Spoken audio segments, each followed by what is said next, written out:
Police को नकली शराब बनाने वाली फैक्ट्री का भांडाफोड़ करने में बड़ी सफलता मिली है। भारी मात्रा में लगभग 450 लीटर नकली शराब का जाखिरा पुलिस ने बरामद किया है।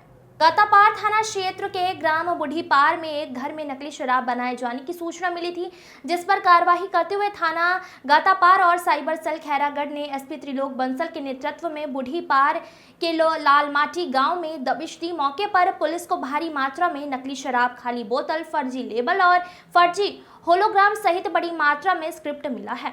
मौके से 5 आरोपियों के साथ एक नाबालिग को भी गिरफ्तार किया गया है। आरोपियों द्वारा शासकीय मंदिरा दुकान में मिलने वाले देसी प्लेन शराब का हूबहू नकल तैयार कर आसपास के क्षेत्रों में तस्करी किया जाता था। पूरे मामले में आरोपी गेमेंद्र सेन और नंदकिशोर सिन्हा खाली बोतलों की व्यवस्था किया करते थे, जिसे नाबालिग बालक के घर में छिपा कर रखा जाता था। जब खाली बोतलों की संख्या पर्याप्त हो जाती थी तो आरोपियों के द्वारा गोंदिया निवासी हरीश नागपुरे को सूचित किया जाता था, जिसके बाद हरीश महाराष्ट्र से स्क्रिप्ट की व्यवस्था करके बुढ़ीपार आता था, जहां सभी आरोपी मिलकर स्क्रिप्ट से नकली शराब को तैयार करते थे।